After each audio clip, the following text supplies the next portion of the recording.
Welcome to the Imaginaries. Hello, and welcome to another episode of the Imaginaries, where we talk about science fiction and fantasy and weird things, and mostly weird things. But today, we're actually taking an entire episode, and we are going back to what we might describe as kind of like our roots, because we are tackling space opera. And I would love to start off by just, throwing a question in the first 30 seconds, like, what is space opera? Can we define what an opera is? But instead of starting there, we're actually going to start with something a little more timely, and actually take a look at Catherynne Valente's recent book, which is titled Space Opera, for a couple of very good reasons. But how about we start there? How about we do that? Yes, indeed. So I'm going to start with a brief selection from one of the chapters of Space Opera. It happens to be the most brilliant chapter in the entire book. And not just because it deals with a cat, but because it deals with, I think, some of the central tenets of what it means to be a space opera, or to read, or to enjoy, or to create a space opera. So here we go. You ready for this? I'm ready. I'm born ready. Icali turned all her blossoms toward the average British suburban house cat. Allow me to lay my thorns on the table, as it were. You understand that this is the end of the semi-final round, don't you? I offer these temptations as a test of sentience. It all goes into the evaluation. Whether you would sell out your home world, or murder one of your new neighbors, or let the rest of your species burn to save yourself. I have to be honest, that all sounds just really fantastic to me, Capo meowed. But if you could just do it for me, that would be brilliant. Icali rocked back a little on her stems, realization rocketing through her, thorn to petal and back. You would destroy us, she whispered. There's another rising species on Earth. You never invented radio. We didn't know. Why bother? The monkeys will make one, and then I can sleep on top of it. The static makes my belly tingle. Compared to you, said the clavar soprano, humans are joyful rose bushes bouncing through the stars. If you ever stopped napping long enough to escape Earth, you would sweep across this galaxy like nothing before, an endless wave of carnage. You would hunt our worlds one by one and ruin everything we've built. Only your laziness protects us. Capo hopped down off the railing. She lifted her tail in the air haughtily and glanced back over her furry shoulder. Most likely, she purred. Best keep mum, don't you think? Wouldn't want to wake us up. End of chapter. So that comes from chapter 29 of Catherynne Valente's Space Opera, which we're not just talking about because it has the title of Space Opera, but because it attempts at least to distill down like all that's true and good and pure, I guess, about space operas. And in some ways it's, a blinding success, and in other ways, it's gonna face all the challenges of any book that tries to encapsulate a whole genre. That said, I think that particular chapter lays out the humor, it lays out the stakes, and it does so in a way that is engaging, that may or may not tie down to like any real, quote-unquote, big air quotes, hard science or hard scientific principles, and it's way more character-driven, perhaps, than a lot of other science fiction out there. So I thought we could start our discussion using Space Opera the book as a platform to discuss space opera as a genre or subgenre, or whatever you want to call it. Yeah, what should we call it? Actually, that's a good question that we should clarify right here. So let's call space opera a mode. How about a cat? Let's just call it a cat. That would get confusing. But for you, mode has many meanings, doesn't it? In different modes, yeah. I don't want to say that was the setup for a joke, and it wasn't, but yeah, I just kind of picked that word. I didn't really have a thought behind it. Okay, well, I'll run with it until we find something better, because I think that's one of the things we struggle most with as you, for the most part, put together the show notes, and as I tagged along afterwards, one of the things that I struggled with the most is trying to figure out, what qualifies and what doesn't, what are the boundaries of space opera, and what gets to call itself a part of the club? Mm-hmm. Does naming something space opera make it a part of the club? Mm-hmm. Yes. Short answer, yes. Longer answer, not really, but maybe. So here's what I was thinking about. One of the questions that I had sort of circling around the drain of my mind That is You're not joking. a great... That is a terrible. It's terrible. But one of the questions I had was, where's the science in space opera? Space opera is a part of science fiction, whether it's a mode or a subgenre or a cat of science fiction. But it's like an integral part of it. And one of the things I want to think about later is how integral is space opera to the past, present, and future of science fiction. But it is a part of science fiction. So where's the science? Where is the science in most space operas? And the answer that I sort of came up with was it can be all over the place. You can have things like the big stars on screen, and by that I mean Star Trek and Star Wars, which have various degrees of, I don't want to say accuracy, but various degrees of fidelity, let's say, with regard to current science and extrapolative future science. Then you can have space operas which have which are really strongly influenced by actual science that we know about that exists today. And I was thinking of things like Sushin Liu's Three-Body Problem trilogy, like Kim Stanley Robinson's Mars trilogy, where you have, speculative elements. They definitely qualify as space operas because of some of the indicating markers that we're going to talk about here just in a little bit. But the science is also much, much, much more present and recognizable as science to the modern reader than in something like Star Trek, which, has transporters and replicators and Heisenberg compensators in order to make them work at the speed of plot.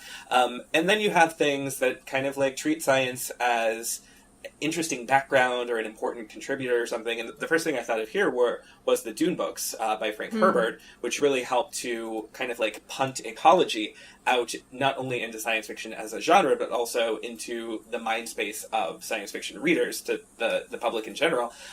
But there's not, just thinking of Dune, the book itself, like, it's not really in the same, it doesn't treat its science in the same way that a book like The Three-Body Problem treats, for example, its computer science or its physics. But at the same time, the ecology is a really important part of what's going on in Dune and the subsequent books. So it's also one of everyone who's a fan's favorite things to talk about the book. I think that some of the books that qualify or that trend towards the mode or the cat of science fiction and space opera both, like they might have fan bases that use the science as leverage against other fans. There's a lot of policing that happens in the science fiction community, as we know, especially just like fandoms in general.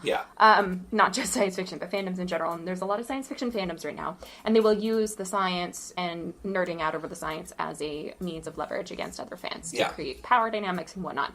That's not to say that that makes the science fiction itself better or not, or more science fictional or not. But I do notice in space operas, people tend to maybe be less nerdy about the science and more nerdy about chronology and the details and the the background characters and things like that. I'm thinking about the Star Wars databanks from circa 1995. There were people like me who sat on their computers and literally read through the whole Star Wars databank and memorized details and committed them to memory, and then now they're using that as their leverage in the fandom, which I think is really interesting. So not to pit Star Wars against Star Trek, because that's, the age-old comparison, but, maybe Kim Stanley Robinson fans would be more interested in talking about the science in and around their fandom, and lovers of Star Wars would be more interested in talking about characters and chronology in and around the fandom. So I don't know if that's, again, one marker among many, but when it comes to talking about the science in space opera, I tend to think it's there, but it's less important than the character development, and that's just a trend. That's not a rule. Yeah. But that could be one of the markers of it being at the operatic end of the science fiction spectrum. Right. Right. And I think, honestly, as far as science goes in space operas, it's not really that diagnostic. You can have books that are really, really, really careful with their science that do qualify as space operas, or that a publisher or the author or the readers would identify as space operas. And then you could have some that just don't care. And I'm trying to think of some good examples here. And part of the reason why I'm not thinking of any that are really, really, really heavy into their science is that those are not particularly the books that I care to read. Maybe if you're a fan of someone like Greg Egan, his books tend to be really, they tend to hit really hard on the actual science, the science we understand, and that's really enjoyable for readers of his books, for people who look for that in science fiction, and some of them would qualify as space operas. On the other end of that spectrum, you might have something like Hitchhiker's Guide by Douglas Adams, which is like intentionally poking fun at the scientific parts of science fiction. Agreed. Both of those works, if you're looking at a book by Greg Egan versus The Hitchhiker's Guide or another book by Douglas Adams, both of those would technically, qualify as space opera most likely. But in terms of science, if you were going to say what's the role of science in these books, that would be very, very different. Dramatically different. Different. Perhaps it's an axis of comparison or a spectrum that operates at like perpendicular angle from the like hard to soft science thing that we've talked about a lot before, where and even there, like I really struggle to ever say something's not really hard science, because who knows what science they're being hard on. Oh man, that could go, that's not a good phrasing. But no, I get what you mean though. Because I was, I'm going through Anne and Jeff Vandermeer's Big Book of Science Fiction right now. And in the introduction, they talk about this false dichotomy between hard and soft science fiction, and how like there are like quote unquote softer sciences that are just as valid sciences to include in science fiction. Whether or not we ascribe to them the term hard science has more to do with how well we esteem the different scientific fields than it does like the actual science. Like it's just like another, I mean, Anne and Jeff Vandermeer don't say this, but I would say that again, like this, trying to judge whether something is science fiction based on what science is in it is probably leading us into territory of getting a bit judgmental about like what's real science fiction and what's not, and let's police this. So I get a little bit uncomfortable when we go there, but it's also really fertile territory, I think, for like talking about the theory of science fiction and maybe the theory of space opera. That said, I don't think that there's going to be an easy answer. No, I don't think that the science in space opera is an indicator of whether it belongs or not. No, but just because it isn't an indicator for any other kind of science fiction. Right. But I also think, for example, in our show notes, we made a list of books that we think qualify as space opera. And not just books, but shows, movies, video games, comics. And I had in the back of my mind as I was going through books I was thinking about, as I was like trawling through the books I've read that are on Goodreads, I was like, what makes this book A space opera and what makes book B not a space opera? And I was thinking about a couple of things, and I know that you're going to have thoughts to add to this and maybe your own criteria, but I boiled it down to two major things that I was thinking about for pretty much every work that I looked at. Okay. The first major thing was that there needed to be some sort of big struggle. And I've heard, like, especially when you look at the, multiple movie spanning franchises or multiple series spanning franchises like Star Wars, like Star Trek, that struggle tends to be good versus evil, or that struggle tends to be very polarizing. You either have the Jedi versus the Sith, or the Federation versus the Borg, or something. And I don't think that's true. I think space operas can do struggles other than good versus evil. I think space operas can easily tackle shades of gray that exist between, if they're thinking about binaries. But what does need to happen is that struggle needs to be grand and operatic in some sense. It needs to. So what is operatic? Is it the voice? Is it the tone of a book? Is it the content? Like, I think is it space or not is easy-ish to answer. Right. Is it opera or not is harder. Yeah, for me, I think I would give content the marker of primacy there. And I would say even more than content, it's stakes. So whether they're personal stakes for a character, whether they're the kind of stakes that are going to result in like the destruction of the universe, the stakes need to be high, and there needs to be a clear payoff for the characters. And I would even go so far as to say it can be really personal for characters, like, character A is struggling against character B, but there have to be repercussions beyond that. Like, it's not only a personal struggle. There has to be, something spirals off of that. But the stakes have to be large, and they have to be at stake in the struggle. That was like kind of circular, but do you know what I mean? Am I making sense? Yeah. Yes. Okay. Yes, you do. Okay. So operatic, grand sweeping, personal, tying into universal human struggles, probably. Yeah. Yep. Does space opera have an analog in any other genre? Like, is there a way to talk about space opera by coming at it sideways and comparing it to something else? Yeah, that's a really good question. And I was thinking about the sort of grand and sweeping fantasy works that I think of, or when I'm thinking about those, I think immediately of Lord of the Rings in both book form and then movie form. I think of Game of Thrones in, for the TV, although there are plenty of examples, but those are probably the easiest ones to go to. And I think about those because they have the same sort of grand struggle.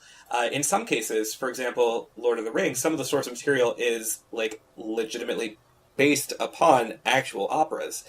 So it makes sense. If I try and say the original opera, I'm going to get it so wrong. But the Ring Cycle, and it's not really based on the opera, it's like, the story was made into an opera. I'm screwing this up. I'm like 4 degrees of separation from understanding what happened. I'm pretty sure that it's based on like an Old Norse or something. Yeah. Right. Like Old Norse sagas, but then they were like sung and something with operas. Yes, I don't the know. Nibelungen Lied. Yeah. It was based on the Nibelungen Lied. Thank you. I was seeing like an N and a bunch of letters. So I appreciate that.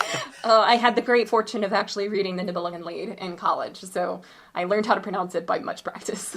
Excellent. But to get back to your question, I think that in terms of stakes and in terms of struggle and in terms of operatic scope, those sorts of fantasy works are good analogs in fantasy for what space opera is trying to do in science fiction. What do you think? Are there other examples in other genres? Is that a useful example or a useful comparison? I think it is a useful comparison. I think perhaps you could look towards historical fiction as well for like this desire to place the individual in a grand struggle. Like 90% of the historical fiction that goes through the library that I handle, that's read on a regular basis, is war fiction. World War I, World War II, the Boer Wars. Like wars are always in when it comes to historical fiction. Yeah. And I think it comes down to... And I mean, civil rights now is making an appearance in historical fiction, which is nice and refreshing. But it's like one more war, essentially, and it's just like another platform to place an individual, usually someone coming of age in the midst of a war-torn environment, families falling apart, drama. I mean, it's essentially. I feel like space opera is the masterpiece theater of science fiction. Like there are other PBS dramas, there are other, like there's BBC productions that we never see, but what ends up on Masterpiece is to BBC and PBS what, this is going really far afield, is what a space opera is to science fiction, if that makes sense. Like there's a little bit of the melodrama, there's this like contextualizing of the personal in the grand and sweeping. I have yet to really find like a masterpiece show that is content to be small and insignificant. So, I mean, even Foyle's War, everyone's favorite, is like the man who stays back from war but finds the war on the home front, essentially. Yeah, right. So that would be my comparison, which is way more off base than yours. No, I really like that as a comparison, and I like it for 2 reasons. First thing is that. So we have space opera, we have epic sweeping high fantasy, and then we have, kind of like high, maybe war-based historical fiction. And I think something that's common to all 3 of those, and that the other of the 2-point diagnostic criteria I used for, is this a space opera, isn't it, is world building. How important is world building?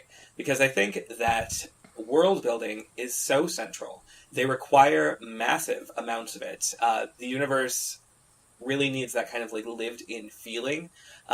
Does that mean that every book in science fiction or outside of it, well, in science fiction for now, every science fiction book that has world building and has a lot of world building is not a space opera? But all of the space operas I can think of do share this similarity in terms of the universe in which they operate is really built up, and I feel like there's lore and there's information you can look up about it. Star Trek and Star Wars with their, for Star Trek you have the Memory Alpha wiki, so you can go deep into the, facts surrounding the show, the background for the show. But that's true not only of those media franchises that have, several series, several movies, but that's true as well for the space operas that are one short story or a novella or something. They should have that emphasis, or it seems to me like they have that emphasis on world building, proving to the reader that, lots of people, lots of species, lots of time, lots of space has gone into this universe. Yes, but...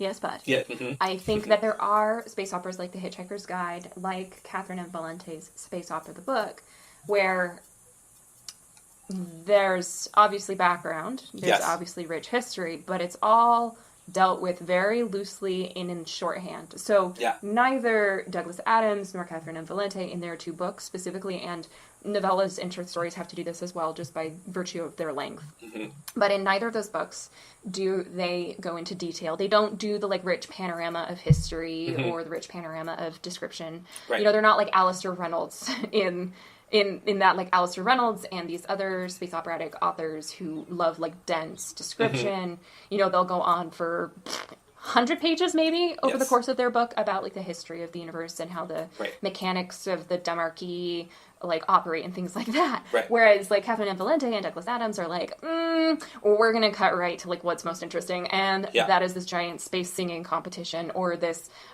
computer that is very sad, or right.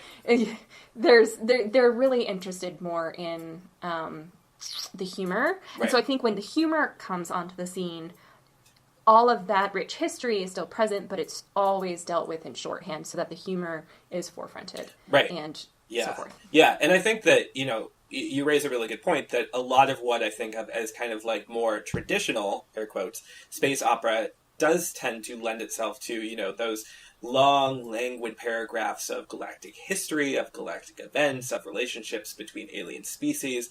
But Catherynne Valente's space opera, Hitchhiker's Guide to the Galaxy by Douglas Adams, are excellent examples of how not to do that, and yet how to forefront that world building. And not necessarily how to do that. It is not a bad thing to have those rich and languid paragraphs of galactic history and so on and so forth. But books and movies and TV shows and etc. can still be space operas, can still forefront that world building without doing that. I would add the Binti trilogy by Nnedi Okorafor into that mix of works that are space operas, but that don't really spend a lot of time establishing that they're long paragraph space operas. I get the sense in Binti, even though it's a very personal story told across 3 novellas, I get the sense in those books that the universe is large, that there are eons and eons worth of relationships between the people of Earth, between the different alien species. We hear that the university that Binti goes to in the book has been, existing for millennia before humans could even travel in space. So those kind of details, even though they might be a phrase or a sentence or, a short paragraph, really help to establish for work that universe is, like I said before, lived in, that people live there, that they occupy it, that there's more to it than we're seeing, even if the book is attempting to do a whole lot with the setting, with the characters, with the plot. But we have that sense that the world has been built out by the author, and that there's much, much more to it than we could ever see. Whether we get a short story or an entire media franchise like Star Trek or Star Wars. And I think the decision to go one direction or the other may lay in 2 factors. One may just be simple, enjoyment preference for the author in terms of what they enjoy writing. Maybe they enjoy writing, humorous chapters about cats, right. as opposed to a 50-page thesis on how a functioning demarchy might work. On the other hand, it might also have to do with trust. Yeah. Hitchhiker's Guide and Space Opera by Valente both implicitly trust the reader to keep up. They don't sketch in the details around the margins because they trust you to figure them out for yourself. Yeah.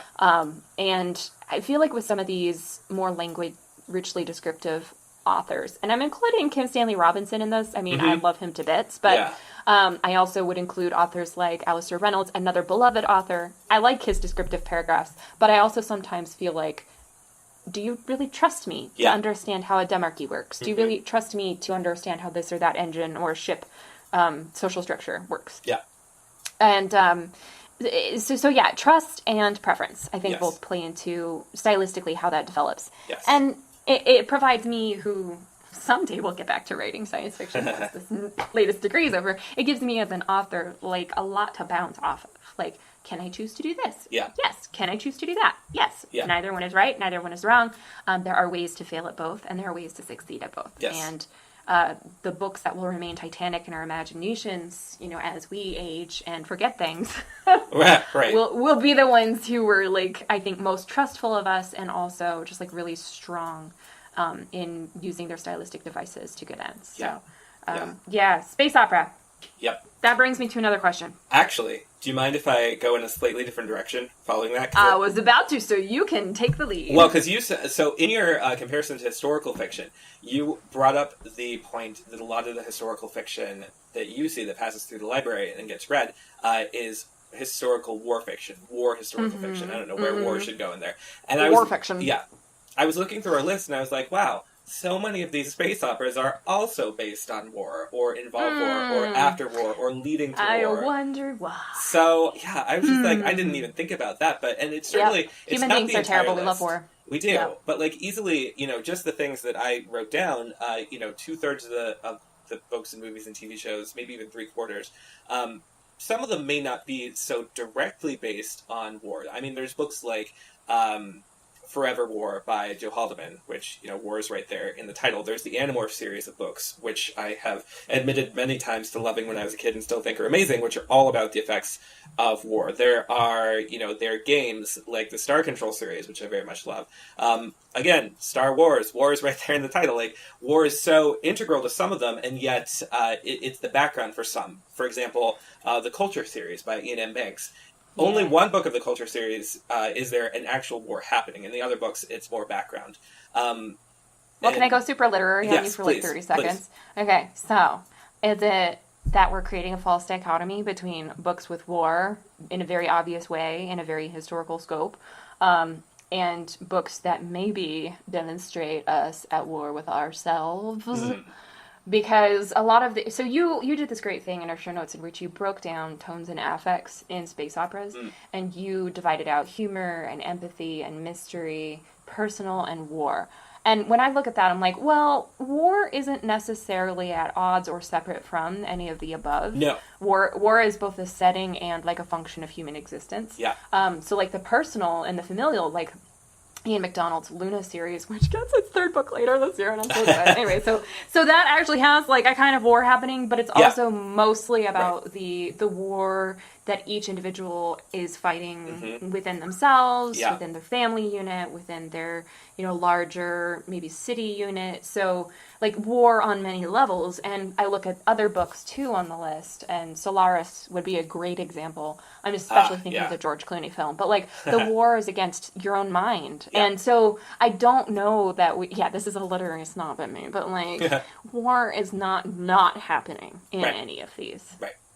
Right. And the way that some science fiction, and I would say especially some space operas, interpret war, just to focus in on Joe Haldeman for a minute, you have Forever War, which he wrote in the 70s and is rightfully considered a classic. But then you have his follow-up, which is not a sequel, which is not even remotely part of the same universe, but Forever Peace, which explores war in an entirely different way than the Forever War. I would even probably argue that Forever Peace isn't exactly space opera. It may be getting there. If it had had a follow-up, the series might have been. But just from one author, 2 books that are titled almost exactly the same thing, explore what that means in really, really different ways. So if we were to take a step back and say, okay, we're not considering war just as, Marines or ships with big guns, but what does that mean? Can the struggle that I identified a little while ago as integral to what a space opera is, could we kind of like shift a little bit and say, okay, well, that is the war in space opera. All space operas are based on war because they have that struggle. And I don't think that would be unfair. But there are definitely books that are science fiction that feature war as an integral part of them that we did not include on this list. Yes. And some of them are maybe they don't qualify because they're not in space, like After War, which we both just recently read, or Omar El Akkad's American War. Yeah, right. Like there's so many books about war in science fiction that I don't know that, again, the war component really separates out what's space opera from what's not space opera in science fiction. Right, I agree. And in those cases, I would say that we would go then to the first part of space opera and say, I would say immediately, those are not space operas because they're not set in space. Like, there has to be some sort of people going to space, having adventures in space, that, events unfolding in space. That also means we think of it as a space opera. I also wonder if they're not operatic. I don't know that I would call After War or American War operatic. I think The Power by Naomi Alderman is closer to operatic, but still not quite there. But whereas I would look at Mary Durio Russell's The Sparrow and be like, boom, space opera, right there. Right. Boom, done. Ticks all my boxes. And I don't even know what my boxes are at this point. It's very confusing. Right. I think I want to pose a question. This did not make it into the show notes. Yes. I want to pose a question about found family narratives and how these play into space opera. Yeah. Because almost every space opera that's worth its salt, or that I fall in love with anyway, has some sort of found family story going on. Agreed. Becky Chambers. Yes. Is the queen of that. She was immediately who I thought of there, so. Boom, right there. And Mary Dury Russell's The Sparrow, again, a found family story. Also a lost family story. # too soon. Luna New Moon, again, a lost family story that then transitions into a found family story. Like, it's one of those stories where the family has to be torn apart before it can come back together. Kim Stanley Robinson's Mars series, it's about the relationships that these people build on the far side. They become each other's family. Right. Star's End, which is what Cassandra Rose... I always forget how to... Yeah. Again, very much about family. Found family, the family you're born into. The Jim Hines Space Gender series is another found family narrative. I mean, the list goes on. Yeah. And for me, if there is one thing that I look at and I'm like, if you happen in space and you include this element, you are a space opera, it would be the found family narrative. Yeah. I don't know if you agree, though. No, I agree. I was thinking, because all the examples that you just had were books, and I immediately went down and looked at our shows and movies that we included. All of them right there. Star Trek, Star Wars, The Expanse, Stargate, Farscape, Firefly, all of them found families. Like, not necessarily named as such within the shows, but each of them are starting with this, to varying degrees, this group of people who are strangers to each other. Maybe some of them know each other, maybe we're meeting them when most of the group has been together for a while, maybe not, and they're becoming closer over time. We see their relationships evolve. And part of that is, it seems like an integral part of any piece of fiction. You as a reader, or a watcher or a viewer, need some sort of insight. Like, why are we starting here? Who are these people? Why do I care about them? What are their relationships to other people? And yet, the direction that a lot of these works go on the page or on screen or wherever they happen to take place that we're calling space operas, that sort of coming together of a family, a non-biological family, for the most part, is very important. So I would agree with that. Even when it's like as temporal of a space opera as it is a spatial space opera. I'm thinking here of the Wachowskis' Cloud Atlas, specifically the adaptation for film. I have read the book. It's a little bit less that way. But the film really develops this notion that, like, you craft your family time and time after again, even though not all of the characters are always on good terms with each other through the various incarnations through which they live. It's really, it's all about this, like, group of people who can't not be together or entwined in each other's lives, which I think is kind of the definition of a found family narrative. It's also melodramatic as heck, and I like it to bits. So. Yes. But The Matrix, okay? So another Wachowski story. The Wachowskis do a lot of freaking space operas. And, the Matrix takes place supposedly on Earth, but it's an after post-apocalyptic Earth. So it feels like another planet. Does that count? That's interesting, because my immediate response was no. I don't think the Matrix series is a space opera, but you thought of it, so I'm interested, like, what would you say yes, and if so, why? Well, it's got the found family narrative. It's got people roaming around in something that's awfully like a spaceship. Yeah. I'm thinking specifically of the first one here. Things get a little bit more orgiastic and crazy in the second and third book, but... you have the grand scope and scale and stakes. You do. That's true. You have them coming up against a big bad. You have a planet which is nothing like our own at present. Right. And you also have, like, this hopping between worlds. Like, it's the digital world and the real world. Right. So it may not involve traveling into outer space, but it, to me, feels very much like a space opera. Yeah. And if I was to, I think my no really rests on that last point there, just that there is no space travel, there is no outer space involved in the Matrix. And, if I were to compare that to something I do think is a space opera, Octavia Butler's Xenogenesis series, again, a lot of it takes place on Earth. It's post-apocalyptic. All of the comparisons that all of the criteria that we've used so far would apply, I think, to the Xenogenesis series. You even have a little bit of skipping between worlds in that the main character goes from on an alien starship that's around Earth to the surface of Earth and then stays there. And that's, with that exception, all of those books take place entirely on Earth. But I would say that that's space opera, if only because you have part of the setting as, that alien ship. But also you have the aliens are coming from somewhere. You have a peopled cosmos. It's not solely Earth-centric. So, yeah, for me, I think that would be the difference. Like, really, you make some excellent points, and as reluctant as I am to say, like, no, it is not. I would probably say simply that my inclination would still be Matrix is not a space opera because it's not outer space. Okay, I will live with that. No, I feel bad for saying that because I really like opening it up and like thinking. But doesn't that kind of that shows you how much we freaking hate gatekeeping? Yeah. And hate policing this. So whenever we approach that semi-permeable boundary between what is and what isn't a thing, right? I get really, really uncomfortable. Yeah. I want to make everything belong, and that makes definition useless. So I know that I need to stop that too. But I'd rather not go in the opposite direction and police everything out. Yeah. Right. Okay. No, So yes. We talked briefly about spatially. It can't be a space opera, according to you anyway. If it doesn't have some sort of space voyage or component. Yeah. Can it be a space opera if it's mostly a travel through time? Now, that's a really interesting question, too, because I would say yes.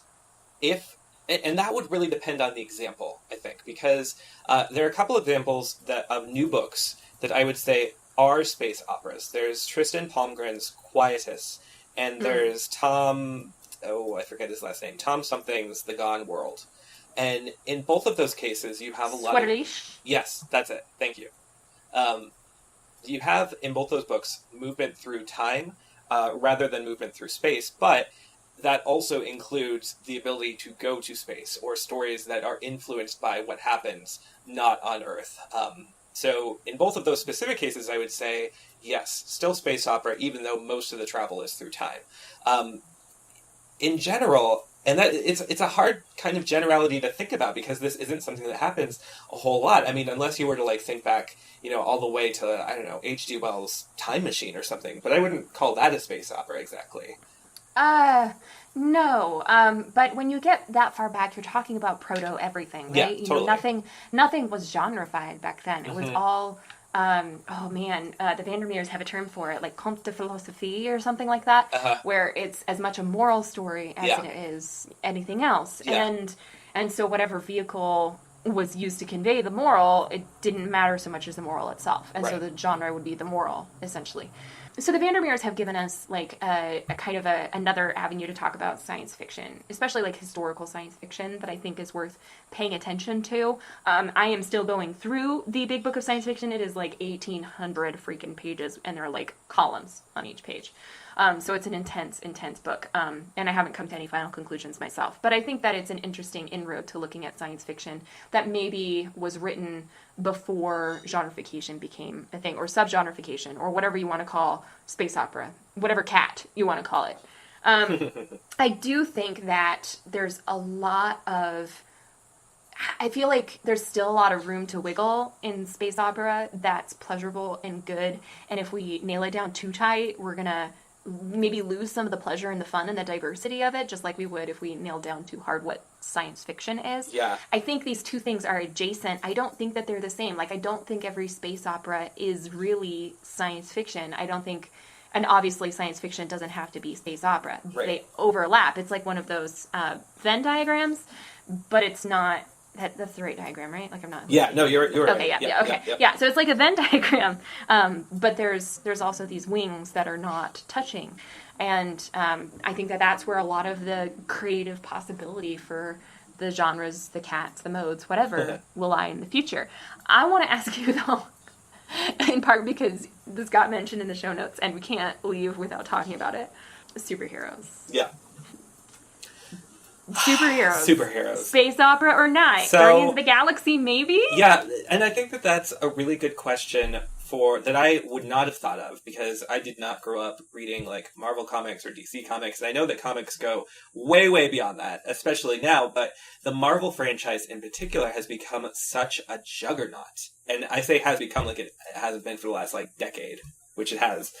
But, there have just been so many routine visits to space, so much routine inclusion of aliens, of, deep, deep lore. The most recent, well, I guess it's not the most recent, one of the most recent movies, the one where, half of everyone vanished and soul stones and stuff. I'm still not a huge fan. I know kind of about it. Haven't seen, don't know. So, but my point is that, like, if we consider what space operas are, I think we have to say at this point that Marvel is kind of, without claiming the name, putting a new face on the space opera.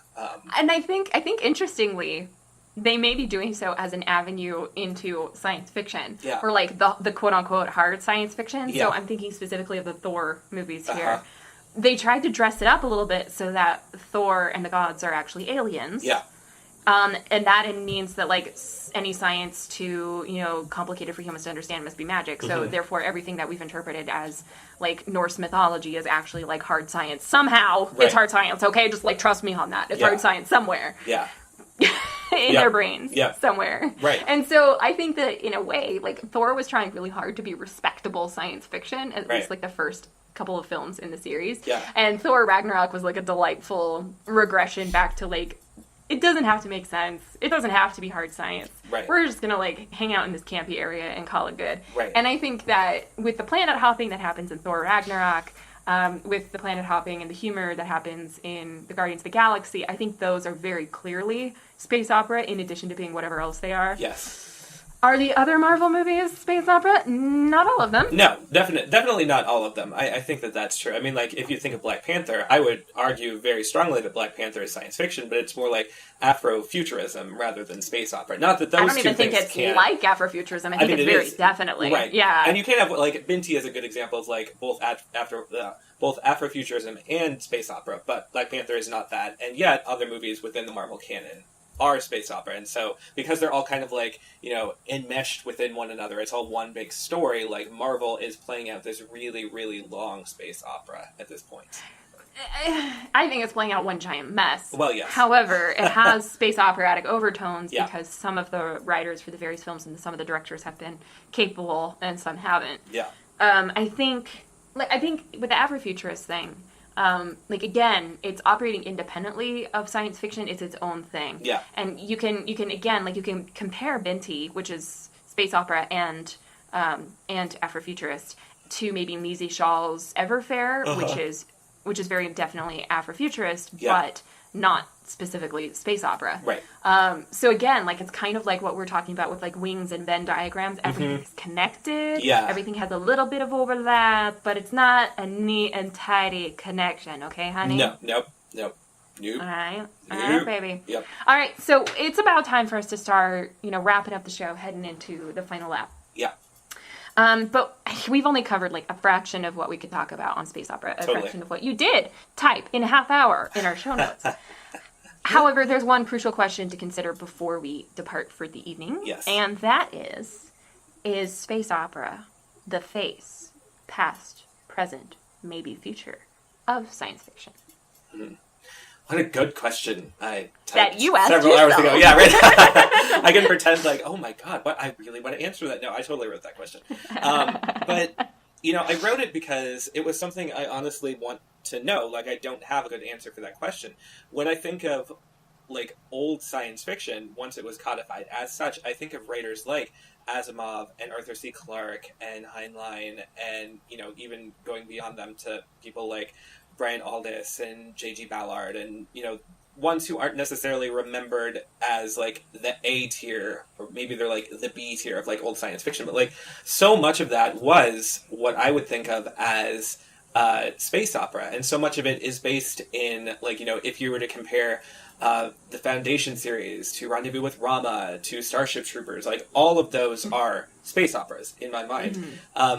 Present, I think that, I was actually worried when we, about a year ago, started reading a whole lot of science fiction and fantasy that was coming out. I was like, is space opera something that is relegated more or less to the golden age? Like, was that so heavily space operatic that it's kind of like gauche to put that out now? Like, there aren't a lot of space operas coming out. And what I discovered, and what I can now pass on to you, our listeners, if you are searching for modern space operas, is that there are a whole lot of them, and there are a whole lot of well-written ones. And not only that, beyond books, there are more and more in terms of what's on screen, movies, shows, what's in comics. You know more about comics than I do, but I know that there are a few really delightful webcomics that are ongoing space operas. So I would say the space opera is definitely not going anywhere. If we had more time, I would try and delve more into, like, was space opera at one point really the past and, like, only face of science fiction? But I think it's... I would say very firmly no. Yeah, no, I would agree with you. Just because, like, again, like, and I have the benefit of reading through this massive tome of collected science fiction, courtesy of the Vandermeers. Yes. And, like, there's just so much diversity in the past of science fiction, just as there is so much diversity right now in science fiction. And I think that there's always been maybe a tendency for some writers towards space opera. And just as there's a tendency for some authors towards maybe more mythopoesis or fables and fantasy, and maybe also some authors who are drawn towards the, air quotes, hard science fiction. You know, I think that there's always been a lot going on in the science fiction genre, and that's because it came together from a bunch of different sources. It came together from that conte de philosophie that the Vandermeers talk about. It came together from, Mary Shelley and Frankenstein, which was not at all a conte de philosophie. And then it came together from other crazy things that were going on. And, I mean, if C.S. Lewis could write a pastoral sermon and make it into science fiction, then you know that, like, there's a lot of room. There's a lot of empty corners and nooks. Maybe not empty. There's a lot of nooks and corners to occupy in science fiction and in space opera, even within space opera and its own, like, thing. So I would say very firmly, like, it's never been the only thing or, like, the sole originator of science fiction. I would say that it's always been a healthy presence. Maybe that's wishful thinking for the future, at least, but I think that we're on a good track. I mean, with space opera being adapted for film or television, I forget which. Movie. I believe it's going to be adapted into a movie. I think so. I think that right now it's having a moment, and maybe it's riding a little bit on the coattails of the MCU and what's happening with that, and not, like, these humorous spacefaring adventures, possibly featuring Chris, I can never remember his last name. Pratt, that one. Possibly featuring Chris Pratt, or possibly Chris Pine. I prefer that. Or Chris Evans. They're all in space. They're all in space, and they're all doing, like, humorous things, and most of them are now attached to the MCU. So, maybe space opera right now is tied up with, what's happening in terms of blockbuster films and superheroes. But I think that when you look at, say, what's on my NetGalley shelf for what's coming out later in the year, the future looks bright. I won't say that it's going to be the sole direction or, like, the overriding direction of science fiction in the future, but I think it will be there, and it'll be significant. Yeah, agreed. And book-wise, I don't have any worries. Like, the number of excellent space operas that have come out in the last year, the space operas that we're looking forward to in the next 6 months, like, there's so many. There are a lot, and I think we're set book-wise. Screen-wise, I've been really happy with The Expanse. Obviously, we've loved The Expanse. Thank you, Amazon. Star Trek Discovery was really fun in its first season. It's coming back for its second. There's talk and its trailer looks great. Yeah, and there's talk of spinning off more Star Trek TV series. Movie-wise, I am really interested to see, because I think the two behemoths on movie screens right now, in terms of space adventures that are making a lot of money, are the Star Wars movies, a new one of which is coming out, like, every year now, because you have the Star Wars stories in addition to the main series, and the Marvel Universe. So I'm actually really interested to see, the lessons that things like Guardians of the Galaxy impart to future makers of science fiction. Like, where does space opera on movie screens go if you want to make a lot of money, if your examples are Guardians of the Galaxy and the Star Wars stories? And I have a sinking feeling about that. I kind of do too. I mean, Marvel and Star Wars are now both Disney subsidiaries. They are. And, I mean, I'm not inherently opposed to either of those things being true.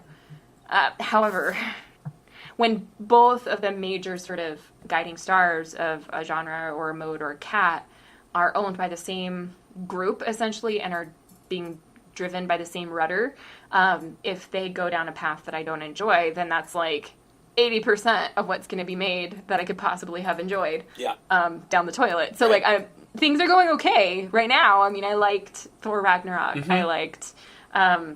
I liked the latest Star Wars movies. Don't diss me. I like them. That's fine. They're all fine. However, I don't really want fine in the future. Like, I want something surprising and different and new. Right. And if Disney owns everything, then that's unlikely to be the case. Right. Because barring the big franchises, and I am including Star Trek as a big franchise, what is the last big space opera on a movie screen that either did really well critically and or commercially? Because the last one I'm remembering, and this is even kind of like a poll, but Interstellar might be a space opera, maybe, but again, that was like several years ago now.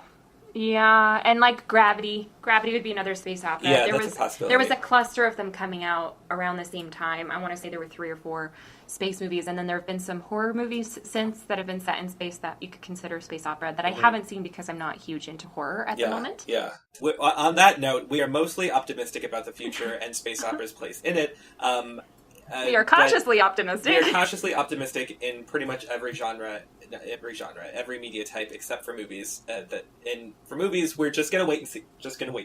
Wait and see. And if you know of any space operas that maybe slip by our radar that we need to see, I can dose myself with wine if I need to and watch a horror movie for you, our listeners.